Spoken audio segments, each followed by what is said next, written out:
ద్రవ్యాన్ని ఆంగ్లంలో మనీ అంటారు. మనీ అంటారు. ఈ మనీ అనే పదము మనేట అనే ఒక లాటిన్ పదం నుండి ఉద్భవించింది.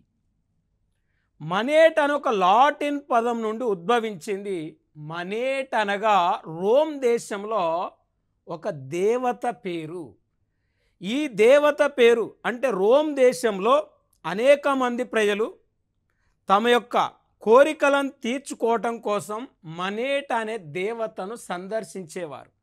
ఈ మనేట దేవతను అనేక కోరికలు కోరుకోవటం వల్ల ఆ దేవత వాళ్ళ కోరికలు తీర్చిన తర్వాత ఈ దేవునికి మొక్కులు సమర్పించటం కోసం అనేక మంది భక్తులు దేవునికి పోయి దేవుని యొక్క ఉండిలో బంగారు కైన్స్ కానీ వెండి కైన్స్ కానీ ఆ ఉండిలో వేయటం వల్ల ఆ దేవుని పక్కనున్న పూజారులు ఆ ఉండీలేసిన బంగారపు కైన్స్ను ఉపయోగించి ప్రపంచంలో మొట్టమొదటిసారిగా రోమన్లు బిసాంత్ అనే ఒక బంగారపు కాయిన్ను ముద్రించటం జరిగింది.